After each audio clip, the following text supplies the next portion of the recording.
Hello વિદ્યાર્થી મિત્રો, આજના લેક્ચરમાં આપનું હાર્દિક સ્વાગત છે.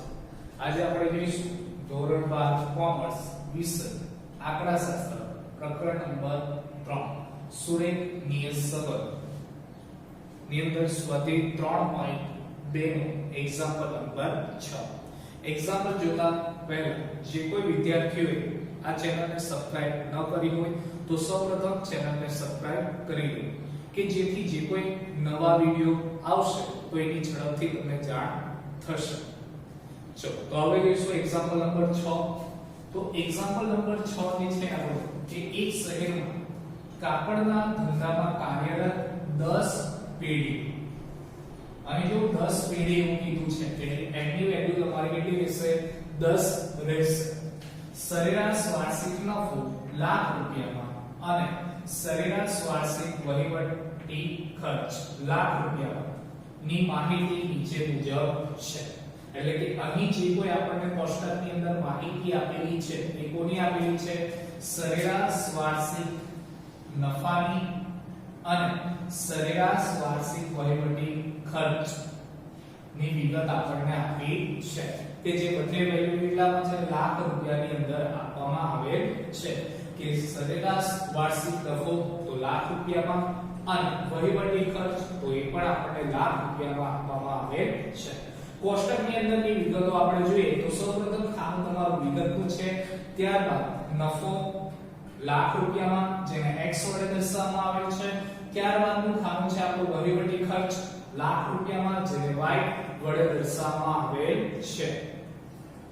ચલો વિગતની અંદર પહેલું ખાનું આપણે જોઈએ તો મધ્યક લખવામાં આવેલો છે. મધ્યક તો મધ્યકની અંદર બે મધ્યકો છે આપણી પાસે 60 અને 25. તો અહીં જો 60 અને 25 છે શું છે? મધ્યક છે, બરાબર. અને આપણને ખબર છે કે આપણા મધ્યકો કેટલા? બે આવે, x બાર અને y બાર. તો કયું x બાર કહેવાશે અને કયું y બાર કહેવાશે? તો એ તમને કોના પરથી ખબર પડશે? તો ઉપર જો હેડિંગ માનેલું છે કે નફો લાખ રૂપિયામાં જેને x વડે દર્શાવવામાં આવેલ છે, તો x ની કોલમની અંદર જે કોઈ વિગત આપી હશે તો એ તમારી x બાર ની વિગત હશે મધ્યકની લાઈનમાં. જો અથવા તો એમ કહીશું કે ત્યાં બંને ખાના જ્યાં ભેગા થાય તો ત્યાં તમારું મધ્યક કેવાશે? તો જો મધ્યક તો કોનો? x ની લાઈનમાં છે એટલે x, એટલે x નું મધ્યક હોય તો એને આપણે x બાર વડે દર્શાવીએ છે. એટલે x બાર ની વેલ્યુ કેટલી આપણી? 60 થઈ ગઈ. અને બીજું જો y ની નીચે છે તો આ તમારું y બાર કહેવાશે, એટલે y બાર ની વેલ્યુ કેટલી? 25. ચલો વિગતની અંદર બીજું ખાનું છે પ્રમાણિત વિચલન. તો જો પ્રમાણિત વિચલન જે છે આપણે ધોરણ 11 ની અંદર પણ શીખી ગયેલ છે. તો હવે જો પ્રમાણિત વિચલન છે તો એને આપણે s વડે દર્શાવીએ છીએ. s એટલે પ્રમાણિત વિચલન અને s સ્ક્વેર હોય તો એ તમારું વિચલન કહેવાય, બરાબર. તો s એટલે પ્રમાણિત વિચલન. તો અહીં જો 6 કોની લાઈનમાં છે?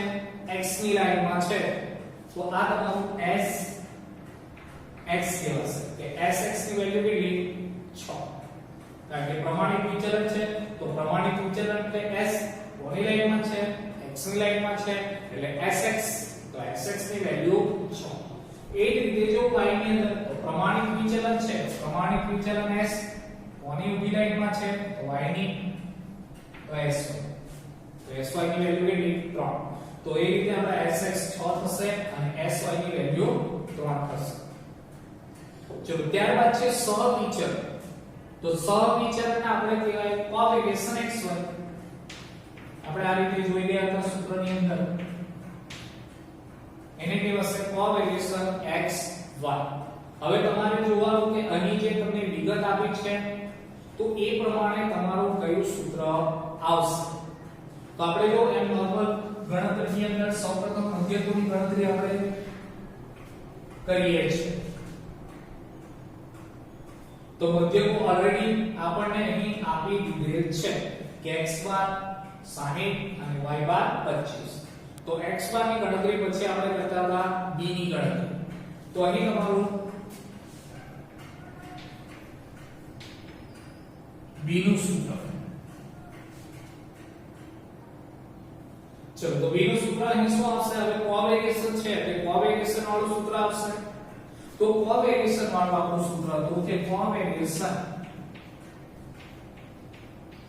xy ના છેદમાં sx2. તો જો આપણી પાસે કોવેરિએશન ની વેલ્યુ તો છે કેટલી 10.4 કોવેરિએશન xy બરાબર, પણ છેદમાં તમારો sx2 છે. sx2 આપણે આગળ જ વાત કરી કે પ્રમાણિત વિચલન હોય તો એને ખાલી s વડે દર્શાવવામાં આવે, અને અહીં તો શું છે? s નો વર્ગ છે એટલે કે વિચરણ, અને અહીં નીચે જો શું છે? x એટલે કે x નું વિચરણ એને કહેવાશે. તો x નું વિચરણ કઈ રીતે મળે? તો આપણે આગળ પણ વાત કરી છે કે જો પ્રમાણિત વિચલન હોય તો એને s વડે દર્શાવવામાં આવે, અને જો વિચરણ હોય તો s2. એટલે આપણે અહીં શું કરવાનું રહેશે? જે કોઈ તમારું sx છે એનો ખાલી તમારે અહીં વર્ગ કરવાનો રહેશે કે sx છે તો sx નો વર્ગ કરીએ એટલે કે sx ની વેલ્યુ છે 6 અને 6 નો વર્ગ કરીએ એટલે 36, એટલે કે sx2 ની વેલ્યુ કેટલી આવશે? 36 આવશે.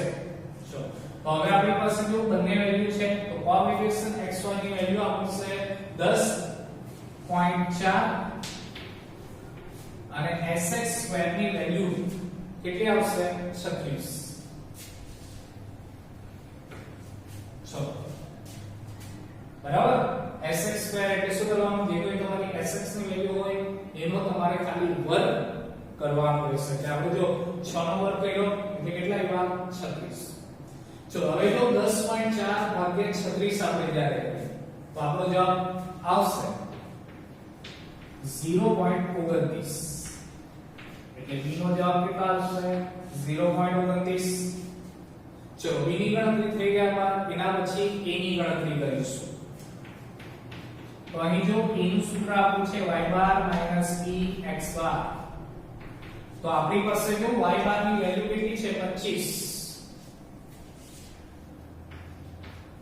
માઈનસ b ની વેલ્યુ 0.29 અને ત્યારબાદ x બાર ની વેલ્યુ, તો x બાર ની વેલ્યુ છે 60.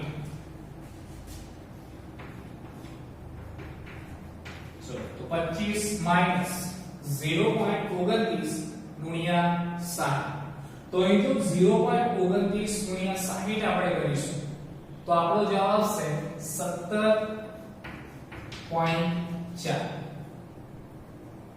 ચલો તો અહીં હવે બાદબાકી કરીશું કે 25 માઈનસ 17.4 એટલે આપણો જવાબ આવશે 7.6. ચલો તો એનો જવાબ 7.6. ચલો ત્યારબાદ હવે નિયત સંબંધ રેખા મેળવીશું. અહીં લખીશું આપણે કે y ની xy નિયત સંબંધ રેખા. ચલો સૂત્ર લખીશું y કેપ નું આપણે, તો y કેપ બરાબર a bx. ચલો તો સૂત્રની અંદર વેલ્યુ હવે લખીશું આપણે. તો સૌપ્રથમ અહીં શું છે? a છે, તો a ની વેલ્યુ છે 7.6 પ્લસ ત્યારબાદ છે b, તો b ની વેલ્યુ 0.29. જો x ની વેલ્યુ, તો x ની વેલ્યુ વિશે આપણને કંઈ કીધું નથી. આપણને જો સવાલમાં ખાલી એટલું કીધું છે y ની x1 ની નિયત સંબંધ રેખા મેળવો. મીન્સ કે આપણને રકમની અંદર કોઈ પણ જગ્યાએ x ની વેલ્યુ વિશે કોઈ ઉલ્લેખ કરવામાં આવેલ નથી, એટલે અહીં તમારી x ની વેલ્યુ આવશે નહીં. એટલે x ની વેલ્યુ ની જગ્યાએ ખાલી x જ લખીશું. એટલે y કેપ નો જવાબ શું આવ્યો આપણો? 7.6 પ્લસ 0.29x. ચલો ત્યારબાદ હવે જોઈશું એક્ઝામ્પલ નંબર 7. તો ગુજરાતના જુદા જુદા તાલુકામાં પડેલ સરેરાશ વરસાદ સેમીમાં મકાઈની ઉપજ ક્વિન્ટલ પ્રતિ હેક્ટર વચ્ચેનો સંબંધ જાણવા એકઠી કરેલી માહિતી પરથી નીચેના પરિણામો મળે છે.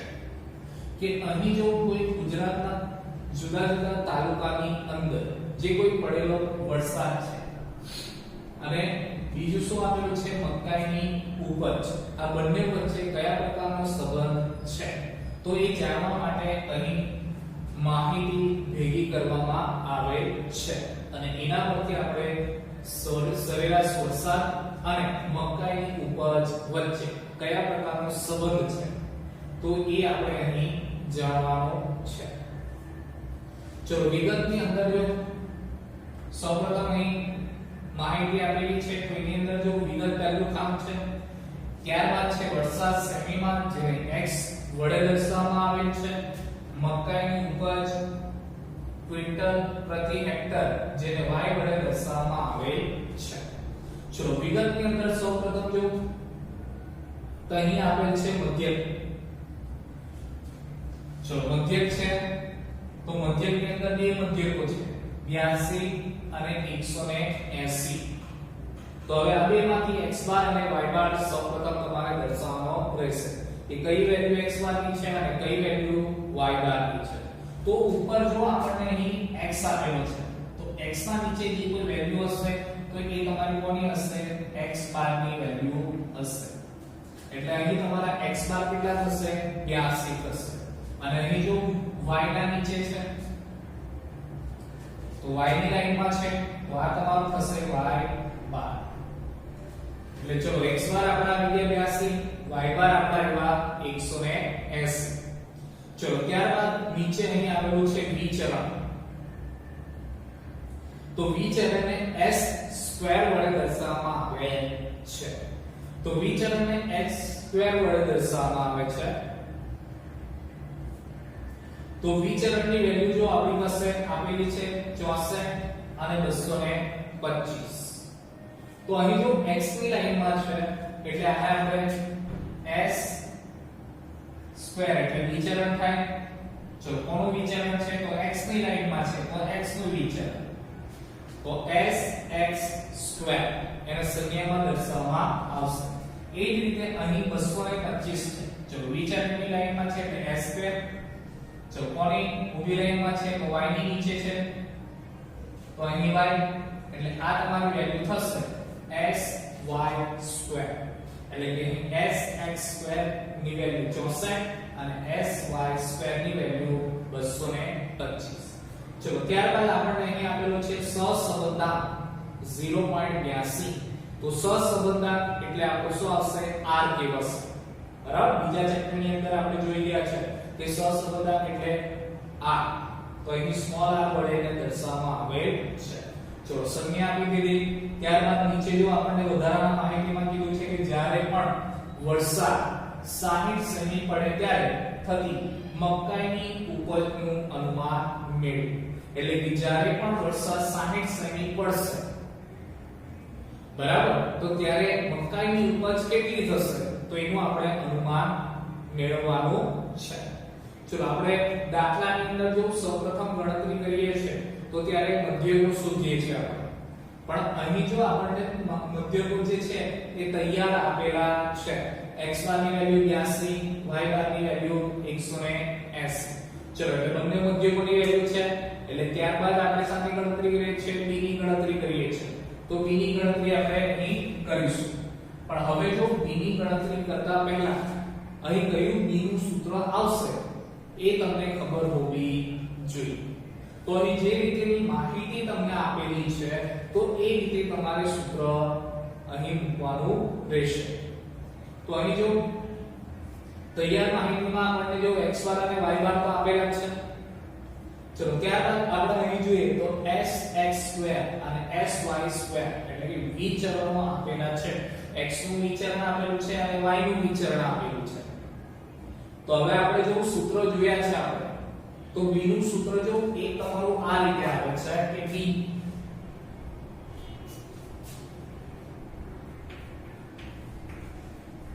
બરાબર r ગુણ્યા s y ના છેદમાં sx.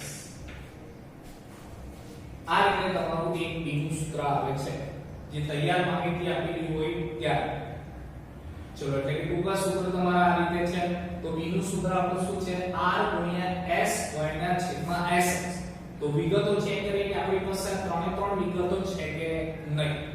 તો સૌપ્રથમ જો અહીં r છે તો r ની વિગત ચેક કરીએ તો r જો સહસંબંધાંક આપેલો છે 0.82. જો ત્યારબાદ sy એટલે કે y નું પ્રમાણિત વિચલન. યાદ રાખજો વિદ્યાર્થી મિત્રો કે અહીં sy છે સ્ક્વેર નથી. sy છે એટલે y નું પ્રમાણિત વિચલન કહેવાય. આપણે ધોરણ 11 ની અંદર પણ શીખી ગયા છે કે s હોય તો s ને કહેવાય પ્રમાણિત વિચલન અને s સ્ક્વેર હોય તો એને કહેવાશે વિચલન. આપણને અહીં વિચલન આપેલું છે અને આપણને જરૂર છે પ્રમાણિત વિચલન.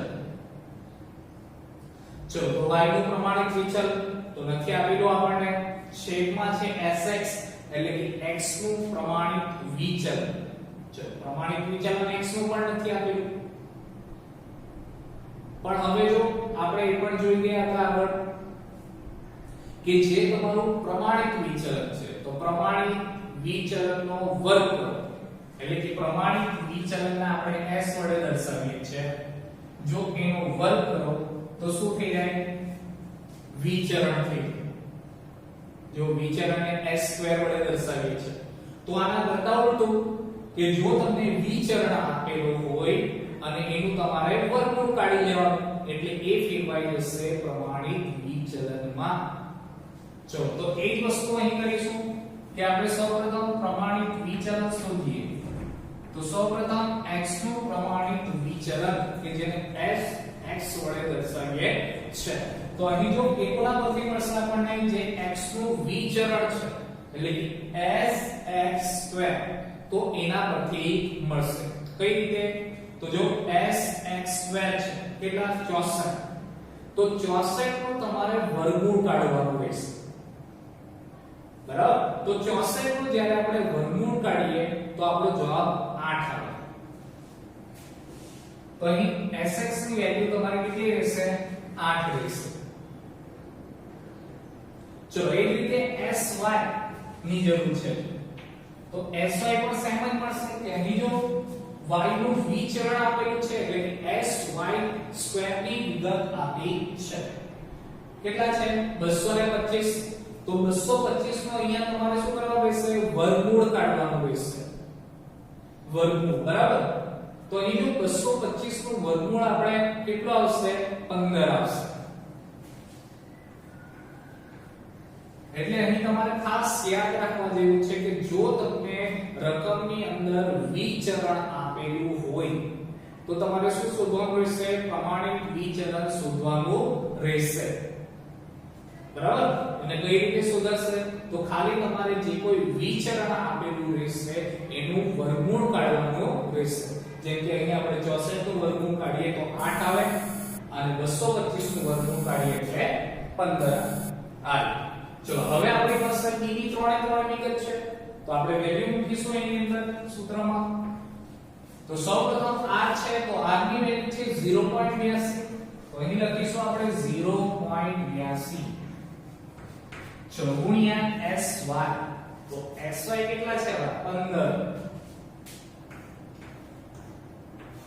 ચલો છેદમાં sx છે તો sx ની વેલ્યુ કેટલી છે? 8. તો 8.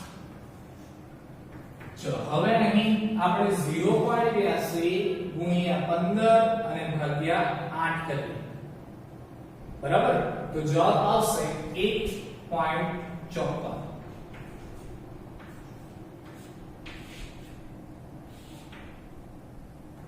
ચલો b ની ગણતરી થઈ ગયા બાદ આપણે હવે ગણતરી કરીશું a ની. તો a નું આપણું સૂત્ર છે y બાર માઈનસ b x બાર. ચલો y બાર ની વેલ્યુ આપણી પાસે છે તો y બાર ની વેલ્યુ આપેલી છે 180. તો અહીં લખીશું 180 માઈનસ b. તો b ની વેલ્યુ 1.54 અને ત્યારબાદ છે x બાર. તો x બાર ની વેલ્યુ અહીં છે આપણી પાસે 82. ચલો તો 180 માઈનસ 1.54 ગુણ્યા 82.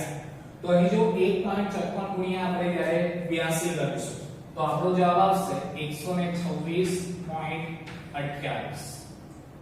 ચલો ત્યારબાદ અહીં જો 180 માઈનસ 126.28 જ્યારે આપણે કરીશું તો આપણો જવાબ આવશે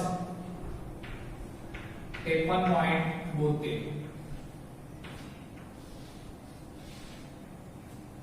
ચલો તો એનો આપણો જવાબ શું આવ્યો 53.72. ત્યારબાદ હવે y કેપ ની આપણે ગણતરી કરીશું.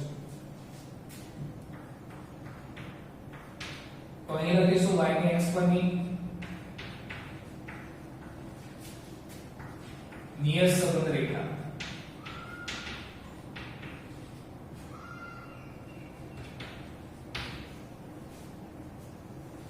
ચલો સૂત્ર આપણું y કેપ નું મૂકીશું અમે. તો y કેપ બરાબર a plus bx. ચલો તો સૌપ્રથમ a ની વેલ્યુ, તો a ની વેલ્યુ આપણી પાસે જો કેટલી છે 53.72. તો અહીં લખીશું 53.72 પ્લસ b ની વેલ્યુ, તો b ની વેલ્યુ 1.54. ચલો અને છે x, તો અહીં લખીશું x. ચલો અત્યારે આપણી પાસે x ની વેલ્યુ અહીં નથી, એટલા માટે અહીં આપણે 1.54 અને ગુણ્યા x લખ્યા. પણ હવે જો વધારાના માહિતીમાં આપણને કીધું છે કે જ્યારે વરસાદ 60 સેમી પડે ત્યારે થતી મકાઈની ઉપજનું અનુમાન મેળવો. એટલે કે જ્યારે બી વરસાદ 60 સેમી પડે તો મકાઈનું ઉત્પાદન કેટલું થશે તો એનું આપણે અનુમાન મેળવવાનું છે. તો જો અહીંયા હવે આપણે લખીશું કે જ્યારે વરસાદ 60 સેમી પડે ત્યારે મકાઈનું ઉપજનું અનુમાન